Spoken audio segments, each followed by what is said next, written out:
যুক্তরাষ্ট্রে মানবাধিকার লঙ্ঘনের কারণ জানতে চান প্রধানমন্ত্রী, আগে নিজেদের দোষ খোঁজার আহ্বান।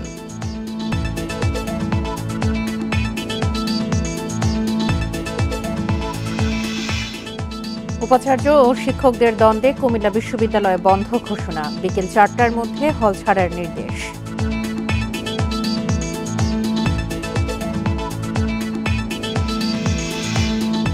$138 বছরেও শ্রমিকদের 8 ঘন্টার দাবি পূরণ হয়নি, এখনো ন্যায্য মজুরি পাচ্ছেন না অনেক শ্রমিক।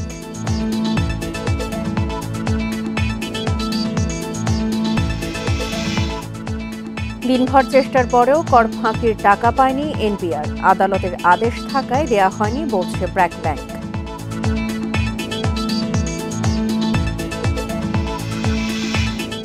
এবং ঢাকায় বেওয়ারিশ মরদেহের সংখ্যা বাড়ছে, ছিন্নমূল মানুষের ডাটাবেজ না থাকাকে দায়ী করছেন বিশ্লেষকরা।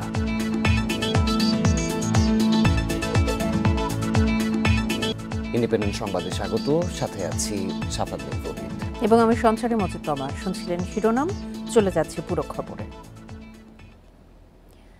যুক্তরাষ্ট্রের বিশ্ববিদ্যালয়ে মানবাধিকার লঙ্ঘনের ঘটনায় দেশটির জবাব জানতে চেয়েছেন প্রধানমন্ত্রী শেখ হাসিনা।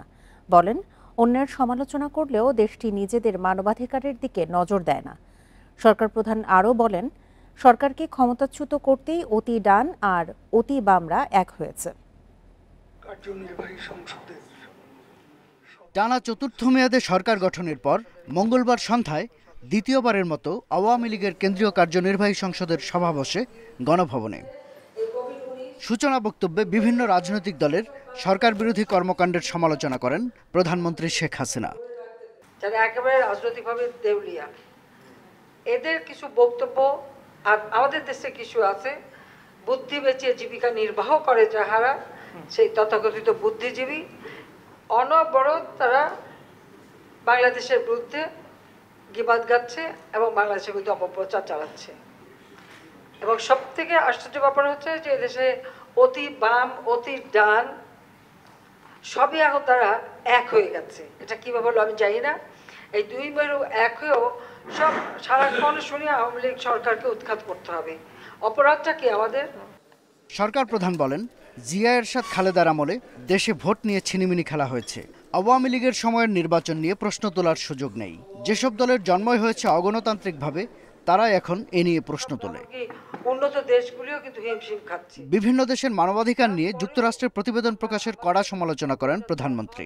জবাব চান সেখানে মানবাধিকার লঙ্ঘনের সাম্প্রতিক ঘটনা বলেন। সেই মানবাধিকার সংস্থা, জাস্টিস ডিপার্টমেন্ট বা যারা আমাদের স্যাংশন দেয়, যারা আমাদের উপরে খবরদারি করে, তাদের কাছে আমার জবাব চাই আমি, যে আমার বাঙালি কেন মারা যাবে? ওরকম ছোট্ট একটা অপ্রাপ্ত বয়স্ক শিশু মায়ের কোল থেকে নিয়ে তাকে গুলি করে হত্যা করা, প্রফেসরদের উপরে এরকম জুলুম করা, মহিলা প্রফেসর তাকে মাটিতে ফেলে পুলিশ যেভাবে পা দিয়ে তার হাতে হ্যান্ডকাপ পরিয়েছে, যারা এখন মানবাধিকারের গীত গায় এবং বাংলাদেশে মানবাধিকার খুঁজে বেড়ায়, তারা এর কি জবাব দেবে? আমি সে জবাব চাই। হিমালয়ের বরফ গলার কারণে তিস্তা এখন দ্বিগুণ পানি আছে বলেও জানান প্রধানমন্ত্রী। বলেন, এটি দেশের কৃষির জন্য ভালো হবে। শাহাদাত স্বপন, ইন্ডিপেন্ডেন্ট নিউজ, ঢাকা। আওয়ামী লীগের কার্যনির্বাহী কমিটির বৈঠকে উপজেলা নির্বাচন নিয়ে কোনো আলোচনা হয়নি, তবে পরিস্থিতি গভীরভাবে পর্যবেক্ষণ করা হচ্ছে বলে জানিয়েছেন দলটির সাধারণ সম্পাদক ওবায়দুল কাদের। মঙ্গলবার রাতে গণভবনে সাংবাদিকদের কথা বলেন তিনি। সাংগঠনিক নির্দেশনা অমান্য করলে সময়মতো ব্যবস্থা নেওয়া হবে বলেও জানান তিনি। পরিস্থিতি আমরা পর্যবেক্ষণ করছি, ইলেকশন তো এখনই শেষ হয়ে যাচ্ছে না, সময় মতো সিদ্ধান্ত নেওয়া হবে। আমি কিন্তু 30 তারিখ সিদ্ধান্ত নেওয়া হবে এমন কোনো কথা বলি। দ্বাদশ সংসদের দ্বিতীয় অধিবেশন বসছে কাল, চলবে মাত্র 6 কার্যদিবস। এর মধ্যে পাশ হতে পারে একটি বিল। সরকারি দলের হুইপ জানান, একাদশ সংসদে পাশের অপেক্ষায় থাকা কয়েকটি গুরুত্বপূর্ণ বিল আবার ফেরত যাবে মন্ত্রিসভায়। এ সময় বিরোধী দল জাতীয় পার্টিকে নির্বাচন বিরোধী বক্তব্য থেকে বিরত থাকার আহ্বান জানান ইকবালুর রহিম। বৃহস্পতিবার বিকেলে বসবে চলতি সংসদের দ্বিতীয় অধিবেশন, চলবে 9 মে পর্যন্ত। ঝিনাইদহ 1 আসনের সংসদ সদস্য আব্দুল হায়ের মৃত্যুতে সংসদে তোলা হবে শোক প্রস্তাব। এর উপর আলোচনার পর প্রথম দিনের অধিবেশন মুলতবি হবে।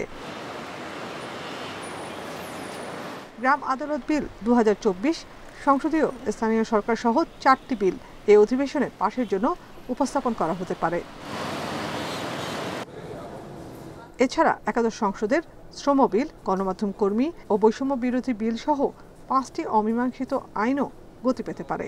এগুলি পুনরায় বর্তমান অবস্থার পরিপ্রেক্ষিতে বাস্তবতা বিবেচনায় এগুলি ক্যাবিনেটে উপস্থাপিত হবে এবং ক্যাবিনেটে সিদ্ধান্ত নিয়ে আবার সংসদে বিল আকারে উপস্থাপিত হলে সংক্ষিপ্তভাবে এই অধিবেশনটা হবে। এবং এখানে ইতিমধ্যে আমাদের 4টি বিল সংসদে জমা পড়েছে, এর মধ্যে একটি বিল হয়তো পাস হতে পারে। ধারণা করা হচ্ছে এবারের অধিবেশনে জাতীয় পার্টি নির্বাচন বিরোধী বক্তব্য নিয়ে বিতর্ক হতে পারে। সরকারি দলের হুইপ বলেন, স্ববিরোধী আচরণ ত্যাগ করতে হবে বিরোধী দলকে।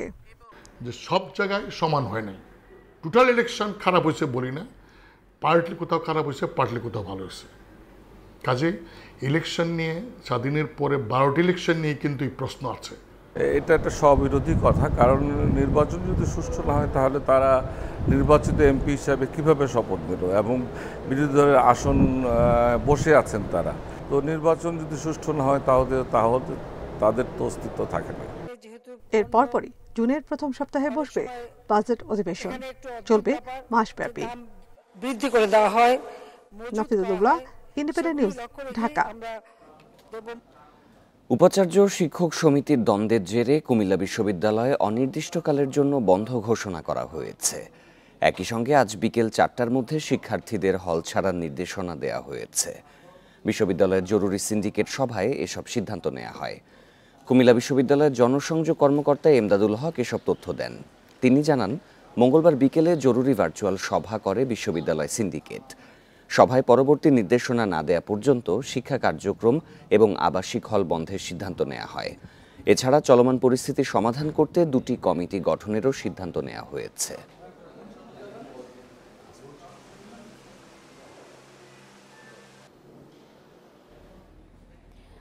মে দিবস চালুর 138 বছর পরও শ্রমিকদের 8 ঘন্টা কাজের দাবি রয়েই গেছে।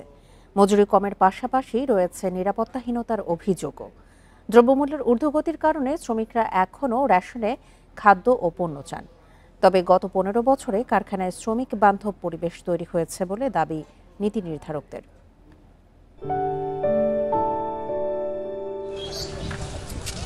1886 সালের এই দিনে যুক্তরাষ্ট্রের শিকাগো শহরের হে মার্কেটের শ্রমিকরা 8 ঘন্টা কাজ ও ন্যায্য মজুরির দাবিতে জীবন দেন।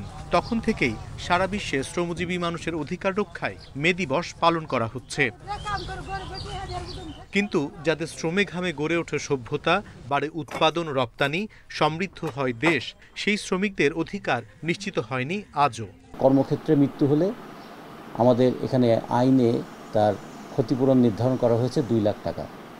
মাথাপিছু আয় যেখানে $2,765, সেখানে একজন শ্রমিক যদি কর্মক্ষেত্রে মৃত্যুবরণ করে তাহলে তার ক্ষতিপূরণ হচ্ছে $2,000। এর সঙ্গে দ্রব্যমূল্য যেভাবে বাড়ছে, মজুরি তো সেভাবে বাড়ছে না। ফলে ব্রিটিশ আমলেও যে দাবি উঠেছিল যে রেশন প্রথা, এবং যে রেশন প্রথা আমাদের এখানে চালু ছিল, শ্রমিকদের জীবনে সেই রেশনের দাবিটা আবার প্রধান হয়ে উঠেছে। এখনও বৈষম্য রয়ে গেছে নারী ও পুরুষ শ্রমিকের বেতন ভাতায়। দেশে বা প্রবাসে নারীদের সমমর্যাদা প্রতিষ্ঠিত হয়নি। নারীরা ব্যাপকভাবে বৈষম্যের শিকার আছে। এই বৈষম্য রোধ করার কাজটা সরকারকে থার্ড সেক্টর হিসেবে যদি গুরুত্ব দিয়ে না করে তাহলে কিন্তু কাজটা আগাবে না। দেশে এবং বিদেশে, আপনি যদি বিদেশের ডাটা দেখেন, বিদেশে যাওয়া নারী শ্রমিকের সংখ্যা গত 2 বছরে কমে গেছে। বিদেশ থেকে রেমিটেন্স আসার সংখ্যা কমে গেছে। এগুলোর কারণটা কি? সেখানে নিরাপত্তা, সুরক্ষা, মর্যাদা এইটার ব্যাপক ঘাটতি। শ্রম ও কর্মসংস্থান প্রতিমন্ত্রীর দাবি, শ্রমিক মালিক সুসম্পর্ক তৈরি করে শ্রমিকদের ন্যায্য পাওনা নিশ্চিত করা হয়েছে। বিদেশে দক্ষ শ্রমিক পাঠাতে প্রশিক্ষণের ওপর জোর দেয়া হচ্ছে। এই সরকার শ্রমিক বান্ধব সরকার। বঙ্গবন্ধু সারা জীবন এই শ্রমিকদের কল্যাণে রাজনীতি করেছে। জাতির জনকের কন্যা শ্রমিকদের কল্যাণে প্রায় 130 রকম সহায়তার প্রবর্তন করেছে। একজন শ্রমিকও ট্রেনিং ছাড়া আমরা পাঠাবো না। তাহলে শ্রমিকও উপকৃত হবে, দেশ এবং দেশও উপকৃত হবে। তিনি আরও জানান, শ্রমিকের অধিকার রক্ষায় পরিবর্তন আনা হচ্ছে শ্রম আইনে। অনিমেষ কর, ইন্ডিপেন্ডেন্ট নিউজ, ঢাকা। দেশজুড়ে তীব্র তাপপ্রবাহেও থেমে নেই নির্মাণসহ বিভিন্ন খাতে শ্রমিকদের কাজ। তবে কঠিন পরিশ্রমের পরেও ন্যায্য মজুরি পাচ্ছেন না মূল্যস্ফীতির চাপে থাকা শ্রমিকরা। দেশের 41টি শ্রম খাতের 24টিতেই গত 6 থেকে 32 বছরে ন্যূনতম মজুরি বাড়েনি বলছে ইনস্টিটিউট অফ লেবার স্টাডিজ বিলস। শ্রমিকের ন্যায্য মজুরি নিশ্চিতে নীতিমালা ও আইন করায় জোর দিচ্ছেন বিশ্লেষকেরা। এই তপ্তরোদেই কাজ করে যাচ্ছে নির্মাণসহ বিভিন্ন খাতে শ্রমিকেরা। তাদের বেশিরভাগেরই দৈনিক মজুরি 300 থেকে 700 টাকা। হাড় ভাঙা খাটুনি করলেও মূল্যস্ফীতির চাপে এই মজুরিতে সংসার চালানো কঠিন হয়ে পড়েছে বলছেন তারা। সার দাম ছিল আগে 5 টাকা, এখন হয়েছে 10 টাকা। আমাদের স্যালারিগুলো যদি উন্নত করতো তাহলে আমাদের জন্য ভালো হতো। দিনে কাজ করতে হয় আমাদের সকাল থেকে সন্ধ্যা পর্যন্ত, তারপরে অনেক সময় দেখা যায় আমাদের ওভারটাইম করা লাগে রাত 10টা পর্যন্ত। Bangladesh institute of labour studies বিলসের এক গবেষণা বলছে, প্রায় 60% খাতে গত 6 থেকে 32 বছরেও মজুরি বাড়েনি। পেট্রোল পাম্পের শ্রমিকদের ন্যূনতম মজুরি গত 32 বছরেও পুনর্বিবেচনা হয়নি। এই খাতে শ্রমিকদের ন্যূনতম মাসিক মজুরি মাত্র 800 টাকা। আয়ুর্বেদিক কারখানায় মজুরি 4000-এর কিছু বেশি। জুতার কারখানা ও সিনেমা হলে শ্রমিকদের ন্যূনতম মজুরিও অনেক কম। বিলসের গবেষণা বলছে, সরকারির তুলনায় বেসরকারি খাতে শ্রমিকদের মজুরি 29 থেকে 96% কম। আর ঢাকার তুলনায় গ্রামের শ্রমিকদের মজুরি অনেক কম।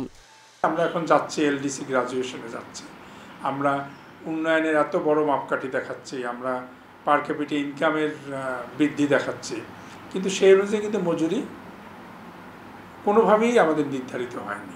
আইন তৈরি হওয়া উচিত, যে নিচে বাংলাদেশে কেউ কোথাও মজুরি দিতে পারবে না। শ্রমিকদের কল্যাণে দ্রুত শ্রম আইনে পরিবর্তন আনা হচ্ছে, জানালেন শ্রম ও কর্মসংস্থান প্রতিমন্ত্রী নজরুল ইসলাম চৌধুরী।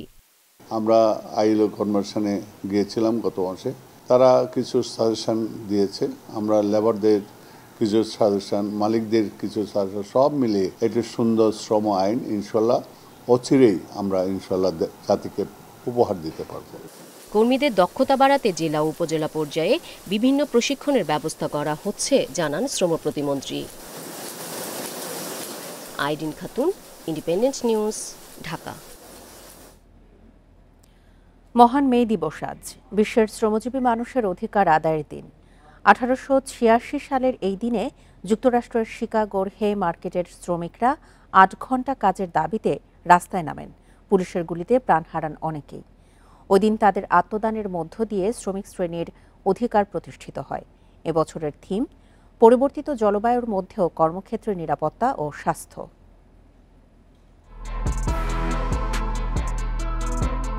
18 শতকে শ্রমিকদের অমানবিক পরিশ্রম করতে হতো, বিনিময়ে মজুরি মিলত নগণ্য। অবস্থা বদলাতে দৈনিক 8 ঘন্টা কাজের দাবিতে আন্দোলন ছড়িয়ে পড়ে যুক্তরাষ্ট্রের শিকাগোতে। দাবি বাস্তবায়নে 1886 সালের 1 মে পর্যন্ত সময় বেঁধে দেয় শ্রমিকেরা। মালিকপক্ষ দাবি না মানায় কাজ রেখে শিকাগোর হে মার্কেটে জড়ো হয় প্রায় 80,000 শ্রমিক। বিক্ষোভ দমনে পুলিশের গুলিতে প্রাণ হারায় 11 জন। পরের বছর পুলিশের উপর হামলার অভিযোগে ফাঁসি দেওয়া হয় 6 শ্রমিককে। তবে শেষ পর্যন্ত শ্রমিকদের দৈনিক 8 ঘন্টা কাজ করার দাবি মানতে বাধ্য হয় কারখানার মালিকেরা। 1889 সালে ফরাসি বিপ্লবের শতবর্ষে প্যারিসে দ্বিতীয় আন্তর্জাতিক কংগ্রেসে দিনটিকে বিশ্বজুড়ে শ্রমিক দিবস হিসেবে পালনের প্রস্তাব হয়। 1891-এ আনুষ্ঠানিকভাবে গৃহীত হয় এই প্রস্তাব। আমস্টারডামে 1904 সালে সমাজতন্ত্রীদের সম্মেলনে কর্মঘণ্টা 8 ঘণ্টা করার দাবি আদায়ে বিশ্বজুড়ে 1 মেতে মিছিল ও শোভাযাত্রা আয়োজনের ডাক আসে। সেই থেকে প্রতি বছর বিশ্বের প্রায় 80টি দেশে শ্রমিকদের অধিকার আদায়ের এই দিন মহান মে দিবস হিসেবে পালন করা হয়। দিনটি ওইসব দেশে ছুটির দিন, আর অনেক দেশে এটি বেসরকারিভাবে পালিত হয়।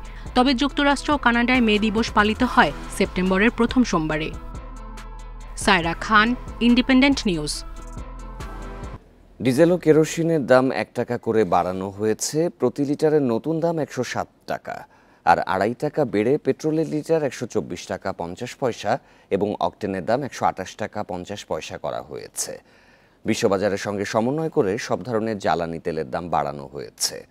বিদ্যুৎ, জ্বালানি ও খনিজ সম্পদ মন্ত্রণালয়ে জারি করা প্রজ্ঞাপনে বলা হয়, আজ থেকে কার্যকর হবে নতুন দাম।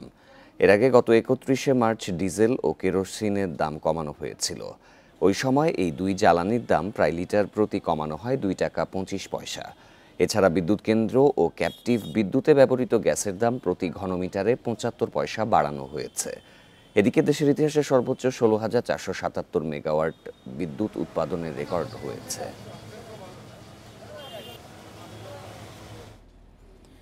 দিনভর চেষ্টার পরও ব্র্যাক ব্যাংক থেকে উল্কা গেমসের কর ফাঁকির 50 কোটি টাকা আদায় করতে পারেনি এনবিআর।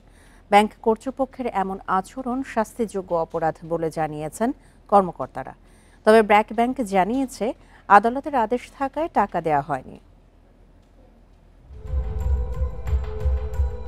অনলাইন জুয়া কোম্পানি উল্কা গেমসের বিরুদ্ধে 2 বছর আগে তদন্ত শুরু করে এনবিআর এর গোয়েন্দা সংস্থা সিআইসি। টাকা নিয়ে যাতে পালিয়ে যেতে না পারে সেজন্য ব্র্যাক ব্যাংকে থাকা উল্কা গেমসের 53 কোটি টাকা আটকে দেওয়া হয়। তদন্তে প্রায় 50 কোটি টাকা কর ফাঁকির প্রমাণ পাওয়া যায়। মঙ্গলবার অ্যাকাউন্টটি সচল করে টাকা আদায় কর অঞ্চল 15কে নির্দেশনা দেয় সিআইসি। আদেশ পেয়ে ব্র্যাক ব্যাংকের গুলশান শাখায় যান কর্মকর্তারা, কিন্তু টাকা দিতে অস্বীকৃতি জানায় ব্যাংক। ঊর্ধ্বতন কর্মকর্তাদের সঙ্গে আলোচনা করেও সুরাহা হয়নি। হাইকোর্টের নির্দেশনায় কোনো জায়গায় এনবিআরকে বলা হয় না যে সে টাকা নিতে পারবে না, কোনো জায়গায় বলা হয় নাই। সেটা হচ্ছে মামলাটার যেটা কথা বলা হচ্ছে, এটা হচ্ছে ওনাদের দুজন মালিকের মধ্যে দ্বন্দ্ব নিয়ে। সেটা তো আমার ইস্যু না। আমি চিনি আমার যে কোম্পানি, সেটা ডিফারেন্ট এন্টিটি। আমরা কোম্পানির ডাইরেক্টরদের উপর তো কোনো করতেছি না, আমরা জাস্ট কোম্পানি থেকে পাওনাটা নিয়ে নিব। কিন্তু ওনাদের এই অ্যাকাউন্টে টাকাটা পড়ে আছে, কিন্তু টাকাটা ওনারা আমাদের দিচ্ছেন না। ব্যাংক কর্তৃপক্ষ জানায়, ব্যাংকে থাকা এই টাকা নিয়ে মামলা চলছে উল্কা গেমস ও ভারতীয় কোম্পানি মুনফ্রগের মধ্যে। এর জেরে টাকা লেনদেনে নিষেধাজ্ঞা দিয়েছে আদালত। এনবিআর এই টাকা পাবে কিনা সে বিষয়ে শুনানি হবে 5 মে। এনবিআর এর স্বার্থ রক্ষার্থে আমরা আদালতে যে দেখালাম, যেখানে এনবিআর এর আছে আমরা কি করব, তখন আদালত আরেকটি আদেশ দেয়, এটা আগামী 5 তারিখে এটা শুনানি অন্তে ফয়সালা করার জন্য মাননীয় আদালত কর্তৃক এটা কার্যতালিকাভুক্ত আছে। এবং যেহেতু এই বিষয়টি সাবজুডিস ম্যাটার, এবং এই কারণে আমরা এখন আমাদের পক্ষে এইটা এখন দেওয়া সম্ভব না। পরে নিরাপত্তা বিবেচনায় ব্যাংক ছাড়েন কর্মকর্তারা। তারা জানায়, সরকারের পাওনা আদায়ে অসহযোগিতা করায় আইনি ব্যবস্থা নেওয়া হবে। Independent news. ঢাকায় বেড়েই চলেছে বেওয়ারিশ মরদেহের সংখ্যা। ছিন্নমূল মানুষের ডাটাবেজ না থাকাকে দায় দিচ্ছেন বিশ্লেষকেরা। দাফনের আলাদা ব্যবস্থা না থাকায় পরে পরিচয় শনাক্ত করাও কঠিন হয়। সংশ্লিষ্টরা বলছেন, পরিচয়হীন মানুষের ছবি নিয়ে আলাদা ডাটাবেজ না করলে সুযোগ নেবে মিল্টন সমাদারের মতো মানুষ। 2002 সালের 10 নভেম্বর রাজধানীর পোস্তাগোলা সেতুর নিচে পাওয়া যায় মডেল তিন্নির মরদেহ। বেওয়ারিশ হিসেবে দাফনের পর তার মরদেহের ছবি প্রকাশ করে পুলিশ। এরপরই তিন্নিকে শনাক্ত করে স্বজনরা। তবে সঠিক মরদেহ পেতে সেদিন 60টি কবর খুঁড়তে হয়েছিল। রাজধানীতে পরিচয়হীন মরদেহ দাফনের কোনো আলাদা কবরস্থান নেই সৎকারের বিশেষ ব্যবস্থাও। 100 বছরের অনেক উপরে চলে গেছে, আঞ্জুমানের বয়স হয়েছে, আজও পর্যন্ত আমার কিন্তু নির্দিষ্ট কোনো কবরস্থান নেই। আমরা কিন্তু শনাক্ত করতে পারবো না যে লাশটা আপনি যেটা নিয়ে মামলা হয়েছে ওই দিন যতগুলো লাশ দাফন হয়েছে সবগুলো লাশ তোলা হয়। এটা সম্পূর্ণ অমানবিক। প্রতি বছরই বাড়ছে বেওয়ারিশ মরদেহের সংখ্যা। আঞ্জুমান মফিদুল ইসলামের তথ্যমতে 2022 সালে এমন মরদেহ ছিল 443টি। 2023 সালে এই সংখ্যা দাঁড়ায় 490টিতে। আর এই বছর প্রথম 3 মাসেই বেওয়ারিশ মরদেহ মিলেছে 126 জনের। বিশ্লেষকরা বলছেন, বেশিরভাগ দেশেই পরিচয়হীন মরদেহ এবং মানসিক প্রতিবন্ধীদের আলাদা ডাটাবেজ ও ওয়েবসাইট রয়েছে। কেউ নিখোঁজ হলে প্রথমে সেখানে জানায় স্বজনরা। দেশেও এমন ডাটাবেজের তাগিদ তাদের। যেখানে তার কোনো ট্রেস আউট নাই, কেউ চেনে না, জানে না, এলাকার মানুষজন বলে যে না, কিন্তু আমরা চিনি না। বেওয়ারিশ হিসেবে যেহেতু লাশটা পছন্দ হবে, তাকে কিন্তু সহজেই এই যে আপনার মানে প্রমাণ বা যে দলিল, সেটা লুকানোর জন্য কিন্তু ক্রিমিনালরা এটা একটা পদ্ধতি ব্যবহার করে। পাওয়া গিয়েছে এবং বেওয়ারিশ লাশের খোঁজ করছে, এরকম একটা কিন্তু আমরা হটলাইন নাম্বার আমরা রাখতে পারি। অপরাধীরা যেন হাতিরঝিল, বেড়িবাঁধের মতো এলাকাকে মরদেহ লুকানোর স্পট হিসেবে ব্যবহার করতে না পারে সে বিষয়ে কাজ করার কথা জানান পুলিশ কর্মকর্তারা। Arafatur Rahman, independent news, Dhaka. দু একদিনের মধ্যে দেশের পূর্বাঞ্চলে বৃষ্টি শুরু হলেও 10 তারিখের পর থেকে আবারও চলবে তাপপ্রবাহ। এপ্রিল শেষে মে মাসেও তাপপ্রবাহের পূর্বাভাস দিচ্ছে আবহাওয়া। তবে 2 থেকে 7 তারিখ পর্যন্ত হতে পারে বৃষ্টি। 10 মের পর থেকে আসতে পারে আবারও মৃদু থেকে অতি তীব্র তাপপ্রবাহ। দেশের ইতিহাসের সর্বোচ্চ তাপমাত্রা উঠেছিল মে মাসে 1972 সালে রাজশাহীতে 45.1 ডিগ্রি সেলসিয়াস। এপ্রিলের বেশিরভাগ সময়ে মৃদু থেকে অতি তীব্র তাপপ্রবাহ ছিল দেশ জুড়ে। এই সময়ে মৌসুমের সর্বোচ্চ তাপমাত্রা রেকর্ড হয় যশোরে 43.8 ডিগ্রি সেলসিয়াস। শুধু তাই নয়, 76 বছরের মধ্যে টানা তাপপ্রবাহের রেকর্ডও ভেঙেছে এপ্রিলে। তীব্র থেকে অতি তীব্র তাপপ্রবাহের কবলে পড়ে দেশের 1/3 জেলা। দেশের পশ্চিমাঞ্চল সবসময় উত্তপ্ত ছিল এবং জেলা হিসেবে যশোর সবচেয়ে উত্তপ্ত জেলা, এরপরে রাজশাহী জেলা, তারপর পাশে যশোর, কুষ্টিয়া, নওগাঁ, দিনাজপুর, এইসব উত্তপ্ত জেলা। তবে এপ্রিল মাস হিসেবে এবং এরিয়া কভারেজ হিসেবে এইবার এপ্রিল মাসটা সারা মাস জুড়েই তাপপ্রবাহের ব্যক্তিকাল ছিল। তবে মে মাসেও তাপপ্রবাহের পূর্বাভাস। প্রথম দিকে বৃষ্টি হলেও আবহাওয়াবিদরা জানান 10 তারিখের পর থেকে শুরু হবে মৃদু থেকে অতি তীব্র তাপপ্রবাহ। রেকর্ড বলছে 1972 সালের এই মাসেই দেশের ইতিহাসে সর্বোচ্চ 45.1 ডিগ্রি সেলসিয়াস ওঠে তাপমাত্রা। যে বর্ষাকালের পূর্ববর্তী সময়, এই সময় আসলে দেশের মধ্যে তাপমাত্রাটা একটু বেশিই থাকে এবং মে মাসেও হিটওয়েভ থাকার সম্ভাবনা আছে। আপনার বৃষ্টিপাতের পরিমাণটা বাড়বে, তখন দেখা যাবে যে সময়টুকুতে বৃষ্টিপাত হবে তখন হয়তোবা টেম্পারেচারটা অনেকটা সহনশীল পর্যায়ে চলে আসবে। আবার যখন বৃষ্টিপাতের পরিমাণটা কমে যাবে তখন আবার আপনার এই যে হিটওয়েভ কন্ডিশন এটা ফেরত আসতে পারে। আবহাওয়া অফিস আরও জানিয়েছে এপ্রিলের চেয়ে মে মাসে বৃষ্টি বেশি হবে। এতে টানা তাপপ্রবাহের ভোগান্তি কিছুটা কমবে। Adilur Rahman, independent news, Dhaka. তাপপ্রবাহে অক্সিজেন সংকটে মারা যাচ্ছে সাদা সোনা খ্যাত বাগদা চিংড়ি। এতে ক্ষতিগ্রস্ত হচ্ছেন সাতক্ষীরার চাষিরা। উৎপাদন লক্ষ্যমাত্রা অর্জিত না হওয়ায় আশঙ্কা দেখা দিয়েছে। চিংড়ির মৃত্যুহার কমাতে ঘেরে পানির গভীরতা বৃদ্ধি, অক্সিজেন ট্যাবলেট দেওয়ার পরামর্শ দিচ্ছেন মৎস্য কর্মকর্তারা। চলতি বছরে সাতক্ষীরা জেলায় ছোট বড় মিলিয়ে 55,000 ঘেরে বাগদা চাষ হয়েছে, যার উৎপাদন লক্ষ্যমাত্রা 30,000 টন। এর মধ্যে সবচেয়ে বেশি বাগদা চিংড়ি চাষ হয়েছে শ্যামনগর ও আশাশুনি উপজেলায়। মাঝারি থেকে তীব্র তাপপ্রবাহে এবার চিংড়ি উৎপাদনের লক্ষ্যমাত্রা পড়েছে সংশয়ে। চলতি মৌসুমে ঘেরে দ্বিতীয় দফায় ছাড়া রেণুর বেশিরভাগই তীব্র গরমে মারা গেছে। অত্যাধিক তাপদাহের কারণে মাছ মারা যাচ্ছে, মানে ঘেরে আটন পাতলে মরা মাছ পাওয়া যাচ্ছে। রেণু নিচ্ছে, সেই রেণুর বাচ্চা আসে আমাদের পানিতে টিকতিস না, বাঁচতিস না, ওই যায় স্ক্যান করে ওই হয়ে মারা যাচ্ছে। চাষিরা বলছেন খালগুলো মুক্ত থাকলে এই গরমে বাগদা চিংড়ি রক্ষায় তারা পর্যাপ্ত পানি পেত। তাদের এবার লোকসান গুনতে হবে। মাছও পাচ্ছি না, মাছও মারা যাচ্ছে এবং আমাদের জন মজুরি এটা ওটা শ্রমিকদের দিয়ে আমাদের ব্যাপক লস। খাল অবমুক্তর মাধ্যমে পানি জানি সঠিকভাবে জোয়ার ভাটা খেলতে পারে এবং আমরা এই পানি ঘেরে নিয়মিত দেওয়ার মাধ্যমে মাছগুলোকে বাঁচাতে পারি, তার ব্যবস্থা করার জন্য সরকারের কাছে বিনীত আবেদন থাকবে। তাপপ্রবাহ, পর্যাপ্ত পানি না থাকা ও অতিরিক্ত লবণের কারণে বেশি মাছ মারা যাচ্ছে বলে জানিয়েছে মৎস্য কর্মকর্তা। জলবায়ু পরিবর্তনের যে বিরূপ প্রভাব, এটা মোকাবেলা করতে গেলে আগামীতেও তাদেরকে ঘেরের গভীরতা মিনিমাম যে শুষ্ক মৌসুমে 4 থেকে 5 ফিট পানি ধারণ ক্ষমতা থাকে এরকম ঘেরের গভীরতা বৃদ্ধি করা বিকল্প নেই। রপ্তানিজাত চিংড়ির 1/3 যোগান দেয় সাতক্ষীরা জেলা। Independent news. এ বিষয়ে আরও জানাতে এবার সাতক্ষীরা থেকে যোগ দিচ্ছেন সহকর্মী আবুল কাশেম। কাশেম, প্রতিবেদনে আমরা যেমনটি দেখছিলাম যে রপ্তানিজাত চিংড়ির 1/3 সাতক্ষীরা জেলা থেকে যোগান হচ্ছে। তো এবছর লোকসানের ব্যাপারে চাষিরা কি বলছেন, মৎস্য বিভাগ থেকে কি ধরনের পরামর্শ দেওয়া হচ্ছে? চাষিরা যেটা বলছেন সেটি হলো যে তাদের বিশেষ করে প্রত্যেক বছর যে লস খেতে খেতে তারা একেবারে দেউলিয়া হয়ে যাচ্ছেন, তার এবারও নমুনা হচ্ছে এই তাপদাহে। আপনি জানেন যে সাতক্ষীরায় অতি তীব্র তাপদাহ বিরাজ করছে। এই অতি তীব্র তাপদাহে মাছ মরে উজাড় হয়ে যাচ্ছে।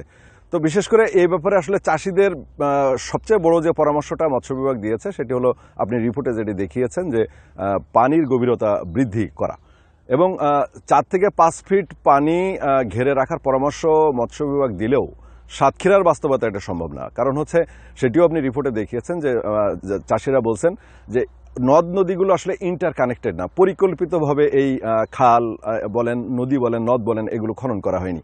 আমি আপনাকে একটা উদাহরণ দিই, সেটি হলো মরিচচাপ নদ খনন হয়েছে 1 বছর আগে, অথচ সেই নদ একেবারে মৃতপ্রায়, সেখানে কোনোভাবেই জোয়ার ভাটা খেলা করছে না। সুতরাং পানি যে বিশেষ করে লবণাক্ত পানি যে ঘেরের মালিকরা সেখান থেকে নিবে তার কোনো ব্যবস্থা সেখানে নাই। সুতরাং এই ব্যবস্থা ততদিন উন্নত হবে না যতদিন পর্যন্ত এই নদ নদীর প্রবাহ সঠিক না থাকবে, অর্থাৎ জোয়ার ভাটা না খেলবে। আপনি দ্বিতীয় যে বিষয়টা বলছিলেন যে আসলে মৎস্য বিভাগের কর্মকর্তারা যে পরামর্শটা আরও দিয়েছেন সেটি হলো যে এই অক্সিজেন ফিল যেহেতু করছে, অক্সিজেন ট্যাবলেট পাওয়া যায়, এই অক্সিজেন ট্যাবলেট যদি বিশেষ করে ভোরে এবং রাত্রে দেওয়া যায় তাহলে এই অবস্থা থেকে কিছুটা হলেও চাষিরা পরিত্রাণ পাবে। আর পাশাপাশি আরও একটা বিষয় বলেছেন যে অন্তত যদি পানি বৃদ্ধি বাড়ানো সম্ভব নাও হয় তাহলে ঘেরের একটা নির্দিষ্ট জায়গায় ছায়া রাখা, অর্থাৎ তীব্র তাপদাহে এবং যখন বিশেষ করে দুপুরের দিকে সেই মাছ যেন সেখানে যে অবস্থান করতে পারে এবং বেঁচে থাকতে পারে। সব মিলিয়ে সাতক্ষীরা আসলে আপনি জানেন যে 30,000 মেট্রিক টন যে বাগদা উৎপাদনের টার্গেট রয়েছে সেই টার্গেট এবার অর্জিত হচ্ছে না, এটা নিঃসন্দেহে বলা যায়। এবং এই যে চাষিরা যারা কিনা বাগদা চাষের উপরে নির্ভর করে তারা তাদের জীবিকা নির্বাহ করে, তারাও কিন্তু প্রচণ্ড বিপদসংকুল অবস্থায় রয়েছেন। এই ছিল সাতক্ষীরা থেকে সর্বশেষ। তাপপ্রবাহে ব্যাহত হচ্ছে বাগদা চিংড়ির উৎপাদন, এ বিষয়ে জানাচ্ছিলেন সহকর্মী। জাতীয় হৃদরোগ ইনস্টিটিউটে 4 দিন পর মাত্র একটি অপারেশন থিয়েটার চালু হয়েছে, বাকি 6টিতে অস্ত্রোপচার এখনও বন্ধ। কর্তৃপক্ষ বলছে এয়ার প্ল্যান্টের সমস্যা হওয়ায় এই সংকট তৈরি হয়েছে।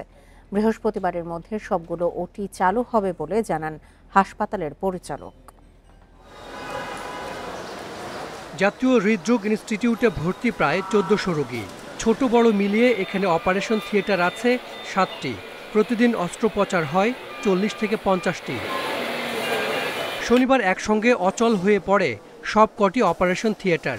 দুর্ভোগে পড়েন রোগীরা। বলছে যে সার্জারি বিভাগে যে যোগাযোগ করো, যোগাযোগ না হলে এর হার্ট কন্ডিশনে দ্রুত অপারেশন করতে হবে। সকাল 7টা সাড়ে 7টা বাজে নিয়ে গেছে অপারেশন রুমে। নেওয়ার পরে ওনাদের অনেকক্ষণ নেওয়ার পরে অপারেশন করে নাই, বলছে অপারেশন হবে না আজকে, এসি নষ্ট আর হচ্ছে আপনার অক্সিজেন নেই, অক্সিজেনের সমস্যা, গ্যাসের সমস্যা। কর্তৃপক্ষ বলছে অপারেশন থিয়েটারের এয়ার প্ল্যান্টে পানি আসতে থাকায় বন্ধ হয়ে যায় অস্ত্রোপচার। অপারেশন থিয়েটারের ভিতরে ভেন্টিলেটর চালাইতে হলে 3টা জিনিস লাগে, একটা হলো অক্সিজেন, একটা হলো ভ্যাকুয়াম, আর একটা হলো এয়ার প্ল্যান্ট। ওই এয়ার প্ল্যান্টে ডিস্টার্ব হওয়াতে আমরা ভেন্টিলেটর চলছিল না বিধায় আমরা 2 দিন অপারেশন করতে পারিনি। শনি রবি 2 দিনের মধ্যে আমরা সেরে ফেলেছিলাম, কিন্তু কালকে সোমবার দিন সকালে আবার দেখা গেল আবার কিছু ত্রুটি আছে। মঙ্গলবার 4টি অপারেশন থিয়েটারের ত্রুটি মেরামত করা হয়েছে। পরীক্ষামূলকভাবে করা হয় 1টি অস্ত্রোপচার, বাকি 3টি দ্রুত ঠিক হয়ে যাওয়ার আশা করছে কর্তৃপক্ষ। এয়ার সিস্টেম সিঙ্গেল সিস্টেম, আপনি একটাই বন্ধ সবগুলোতে বন্ধ হয়ে যাবে, যার জন্যই গতকাল ওটি সবখানে বন্ধ ছিল। মে দিবস হইলেও আমার শ্রমিকরা কাজ করবে, পরশুদিনের মধ্যে ওটি চালু হয়ে যাবে, 6টা ওটি। গরমে সংকটে পড়ে হাসপাতালের অপারেশন থিয়েটার ও আইসিইউ এর শীতাতপ নিয়ন্ত্রণ ব্যবস্থাও। ঠিকমতো কাজ করেনি সিসিইউ এর এসিও। বর্তমানে সব ঠিক আছে বলে জানিয়েছেন হাসপাতালের পরিচালক। Hasan Misbah, independent news, Dhaka. তীব্র তাপপ্রবাহে যখন জনজীবন অতিষ্ঠ তখন কুষ্টিয়ায় 3000-এর বেশি গাছ কাটার সিদ্ধান্ত আত্মঘাতী বলছেন পরিবেশবিদরা। স্থানীয়দের উদ্বেগের কারণে আপাতত গাছ কাটা বন্ধের আশ্বাস দিয়েছেন স্থানীয় সংসদ সদস্য। আর বন বিভাগ বলছে সামাজিক বনায়ন কর্মসূচির আওতায় এসব গাছ কাটার পর নতুন চারা রোপণ হবে। কুষ্টিয়ার কুমারখালীর লাহিনীপাড়া থেকে সান্দিয়ারা পর্যন্ত সারি সারি গাছ। তীব্র গরমে শীতল ছায়া দিচ্ছে পথ চলতি মানুষকে। পাউবর জিকে খাল ঘেঁষে প্রায় 20 কিলোমিটার পাকা সড়কে 10 বছর আগে কয়েক হাজার ফলদ ও বনজ গাছ লাগিয়েছিল বন বিভাগ। তবে এরই মধ্যে প্রায় 3000 গাছ কাটা দরপত্র আহ্বান করেছে বন বিভাগ। চলছে চিহ্নিতর কাজও। এভাবে গাছ উজাড়ের সিদ্ধান্তে ক্ষুব্ধ স্থানীয়রা।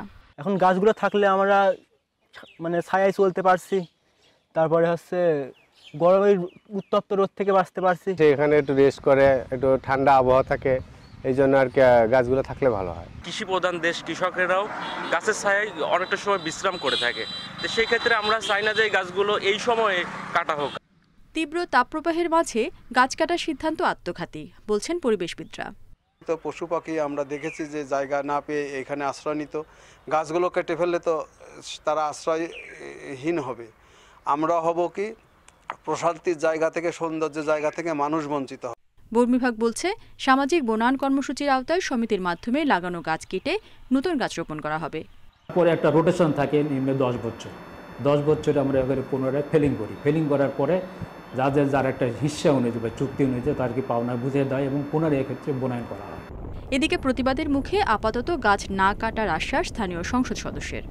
আমরা ভবিষ্যতে একটা ব্যবস্থা গ্রহণ করছি, সেটা হলো এই যে একটি গাছ কাটলে 10টি গাছ লাগিয়ে সেটা আমরা পরীক্ষা করব, দেখব যে এই গাছগুলো বাঁচবে কিনা, তারপর আমরা কোনো গাছ কাটতে দেব। তার আগে কোনো গাছ কাটতে দেওয়া হবে না। 2004 সাল থেকে জেলায় সামাজিক বনায়ন কর্মসূচি শুরু করে বন বিভাগ। Independent news. গ্রীষ্মের দাবদাহের সঙ্গে দেশের দক্ষিণ পশ্চিমাঞ্চলে তীব্র হয়েছে সুপেয় পানির সংকট। যশোর, ঝিনাইদহ, মেহেরপুর, কুষ্টিয়া, চুয়াডাঙ্গায় ভূগর্ভস্থ পানির স্তর স্বাভাবিকের চেয়ে অনেক নিচে নেমে গেছে। এসব জেলায় গভীর নলকূপে পানি না ওঠায় খাবার পানি সংগ্রহ করতে যেতে হচ্ছে দূর দূরান্তে। বিশেষজ্ঞরা বলছেন অপরিকল্পিতভাবে ভূগর্ভস্থ পানির ব্যবহারে সংকট প্রকট হচ্ছে। বৈশাখের শুরু থেকেই দাবদাহের কাছে অসহায় হয়ে পড়েছে প্রাণীকুল। এ সময় বৃষ্টি না হওয়ায় শুকিয়ে চৌচির খাল, বিল, পুকুর। গভীর নলকূপেও উঠছে না পানি। মেহেরপুরের বিভিন্ন এলাকায় সুপেয় পানির চাহিদা পূরণ করতে কয়েক মাইল পথ পাড়ি দিতে হচ্ছে স্থানীয়দের। এক গড়া পানি তুলতে গেলে 2-3 ঘন্টা আগে হাফ নাইকি যায়, দো মাটকি যায়, পরের বাড়ি পানি নিয়ে আসতে হবে, পরের বাড়ি পানি গোসল করতে, পরের বাড়ি গোসল করতেও যাই আমরা। ঝিনাইদহ, চুয়াডাঙ্গা, কুষ্টিয়া ও রাজবাড়ীতেও আশঙ্কাজনক হারে নেমেছে পানির স্তর। এতে গৃহস্থালির কাজে দুর্ভোগ এখন চরমে। ওদের বাড়িতে 2টা টিউবওয়েল আছে, একটাও পানি ওঠে না, আর একটা আর্সানিক। টানা পানি টানিয়ে খাতেছি, একটু পানি যদি পিপাস লাগে সেই পানি আনবো, তাই ঠান্ডা পানি খাবো। ধানে বুকটাই পাট খেটে পানি যাচ্ছে না, 1 মাস, ফুল 1 মাস। যশোরে গত বছর এপ্রিলের শেষে পানির সংকট দেখা দিলেও এবার শুরু হয়েছে 2 মাস আগে থেকেই। বিশেষজ্ঞরা বলছেন স্বাভাবিকের তুলনায় পানির স্তর নেমেছে অন্তত 10 মিটার, যা গত 2.5 দশকের মধ্যে সবচেয়ে বেশি। পানির লেয়ার নেমে যায়, বেশ করে সেন্ট্রিফুগাল পাম্প যেগুলো হ্যান্ড টিউবওয়েল জাতীয় এইগুলোতে পানি এই সময় মাঝে মাঝে কম পাই, কারণ আমাদের দেশে বড় মৌসুমে প্রচুর পানি উত্তোলন করা হয়, যার ফলে পানির লেয়ারটা একটু নেমে যায়। পরিবেশবিদরা বলছেন অপরিকল্পিতভাবে ভূগর্ভস্থ পানির ব্যবহার করার মাশুল গুনতে হচ্ছে সবাইকে। ভবিষ্যতে যা আরও প্রকট হওয়ার শঙ্কা তাদের। দীর্ঘদিন এই অবস্থা চলতে থাকলে ওই 200 ফুটের উপরের লেয়ারগুলো থেকেও পানি ঘাটতি দেখা দেবে এবং সেগুলোতে মোটেও কোনো পানি থাকবে না, যার ফলে আস্তে আস্তে উপরের মৃত্তিকা আর্দ্রতা স্বল্পতা দেখা দেবে। বিশেষজ্ঞরা বলছেন নদী, খাল, বিল, পুকুর খননের পাশাপাশি জলাধার তৈরির মাধ্যমে পানির প্রাকৃতিক সংরক্ষণ বাড়ানো না গেলে ভয়াবহ হুমকিতে পড়বে প্রকৃতি ও পরিবেশ। Tania Nasrin, independent news. এ বিষয়ে আরও জানাতে এবার মেহেরপুর থেকে যোগ দিচ্ছেন সহকর্মী রাজিবুল হক। রাজিবুল, মেহেরপুরের সুপেয় পানির সংকট কতটুকু প্রকট হয়েছে, বিশেষজ্ঞরা কি পরামর্শ দিচ্ছেন? আসলে টানা দাবদাহের কবলে কিন্তু আসলে মেহেরপুর অনেকদিন পড়েনি, তো দীর্ঘ বছর পরে কিন্তু আসলে যে দাবদাহ শুরু হয়েছে, দাবদাহর কারণেই কিন্তু আসলে পানি যে শুকিয়ে খাল, বিল, নদী, নালা সবগুলো শুকিয়ে গেছে। তবে বিশেষ করে আমি যেখানে দাঁড়িয়ে আছি এটা একটা মেহেরপুর জেলার গাংনী উপজেলার মাথাভাঙ্গা নদীর শাখা নদী। এই নদীটি দৈর্ঘ্য প্রায় 10 কিলোমিটারের অধিক। অর্থাৎ শুকনো সময় এখানে পানি আসলে কয়েক বছর আগেও শুকায়নি, তবে এবারে কিন্তু আসলে সেই চিত্র একেবারে উল্টো। পুরো নদীর মাঝখানে আমি দাঁড়িয়ে আছি যেখানে, সেটা হলো পুরো নদীর মাঝখানে। এই নদীর পুরো বিস্তীর্ণ এলাকায় কিন্তু এখন ধান চাষ করছে কৃষকরা, কারণ এই যে শাখা নদী ছিল এইখানে এই নদীটি সংস্কার না করায় মাথাভাঙা নদী থেকে আসলে এখানে পানি প্রবাহিত না হওয়ার কারণে কিন্তু এটি শুকিয়ে গেছে। এই পাশাপাশি যেহেতু ভূগর্ভস্থ পানির স্তর নিচে নেমে যাওয়ার কারণে কিন্তু যে বাড়িতে যে নলকূপ বা টিউবওয়েল যেগুলো আছে সেগুলোর পানি কিন্তু আসলে আর উঠছে না, অনেক কম উঠছে। বিশেষ করে চৈত বৈশাখ মাসের দিকে আসলে পানির স্তর এতটাই নিচে নেমে যায় যে 300 ফিট বা 400 ফিট থাকার কারণেই কিন্তু মূলত এই যে পানির স্তর নেমে যাওয়ার কারণেই কিন্তু এইসব শুকনো মৌসুমে টিউবওয়েল এগুলোতে আসলে পানি পাচ্ছে না, যার ফলে এক পরিবার আরেকটা পরিবারের উপর নির্ভরশীল হয়ে পড়ছে। যে বাড়িতে গভীর নলকূপ পোতা আছে সেখান থেকে পানি হচ্ছে। তবে জনস্বাস্থ্য প্রকৌশল অধিদপ্তর বলছে যেহেতু ক্রমান্বয়ে এই পানির স্তর দিন দিন নেমে যাচ্ছে, সেই ক্ষেত্রে আসলে পানির সংকট আগামীতে আরো বেশি দেখা দেবে। সেই ক্ষেত্রে সরকারিভাবে যেসব গভীর নলকূপগুলো আছে, বিশেষ করে 700 ফিট বা 800 ফুট নিচে গভীরতায় যে নলকূপগুলি স্থাপন করা হবে সেখান থেকে হয়তো সুপেয় পানির ব্যবস্থা করা হবে। তা না হলে যত নদী নালা খালবিল যেভাবে শুকিয়ে যাচ্ছে এবং পানির স্তর নেমে যাচ্ছে, তাহলে একসময় দেখা যাবে যে মেহেরপুরে আসলে পানির যে তীব্র সংকট সেটি কিন্তু আস্তে আস্তে বৃদ্ধি পাবে, আর যার ফলে পানির যদি সংকট দেখা দেয় সেই ক্ষেত্রে আরো দুর্ভোগের মধ্যে পড়বে কিন্তু জেলাবাসী। মেহেরপুর থেকে সুপেয় পানির সংকটের বিষয়ে জানাচ্ছিলেন সহকর্মী রাজিবুল হক। নাটোরের লালপুরে পৌর আওয়ামী লীগের সহ সভাপতি মঞ্জুর রহমান মঞ্জুকে গুলি করে হত্যা করেছে দুর্বৃত্তরা। গোপালপুর রেলগেট এলাকায় এই হত্যাকাণ্ডের ঘটনা ঘটে। পুলিশ জানায় রাত 11:15টার দিকে রেলগেটের পাশে কনফেকশনারি দোকানে যান মঞ্জু। এ সময় 3টি মোটরসাইকেলে কয়েকজন সন্ত্রাসী মঞ্জুকে মাথায় ও পেটে গুলি করে পালিয়ে যায়। পরে স্থানীয়রা আহত অবস্থায় গোপালপুরের একটি বেসরকারি হাসপাতালে নেওয়া হলে চিকিৎসক তাকে মৃত ঘোষণা করেন। রাজনৈতিক প্রতিহিংসার কারণে হত্যাকাণ্ড প্রাথমিকভাবে ধারণা করছে পুলিশ। ঘটনায় জড়িতদের ধরতে কাজ করছে পুলিশ। পরিস্থিতি স্বাভাবিক রাখতে এলাকায় অতিরিক্ত পুলিশ মোতায়েন করা হয়েছে।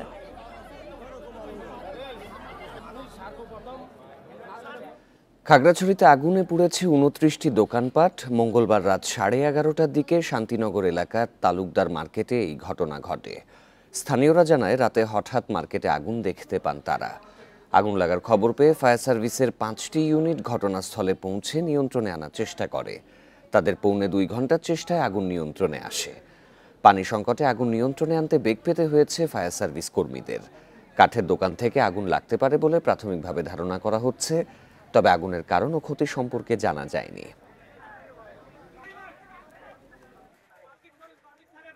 দৌড়াই চলে আসছে, আসার পরে দেখে যে এখানে মাঝখানে এরকম সাইড থেকে আগুন শুরু হয়েছে। এরপরে বাতাস ছাড়ছে, তো বাতাসে মানে এলোমেলো করে পুরো সিরিয়ালে সব দোকান একদম জিরো হয়ে গেছে। কাঠের দোকান থেকে আগুন লাগছে এটা আমরা শুনছি। তো এই মোট প্রায় 29টা দোকানের মতো বসমুক্ত হচ্ছে। সেখানে আমরা মালিক পক্ষ যারা আছে আমাদের চেয়েও বেশি ক্ষতিগ্রস্ত হয়েছে যারা ক্ষুদ্র দোকানদার। চট্টগ্রাম চিড়িয়াখানায় নতুন 2টি বাঘ শাবকের জন্ম হয়েছে। বাঘ রাজপরী দম্পতির ঘরে জন্ম নেওয়া শাবক দুটিকে বিশেষ পর্যবেক্ষণে রাখা হয়েছে। নতুন শাবকের জন্মের খবরে অনেকেই তাদের দেখতে ছুটে এসেছেন চিড়িয়াখানায়, তবে এখনই তাদের দর্শনার্থীদের সামনে আনছেন না চিড়িয়াখানা কর্তৃপক্ষ।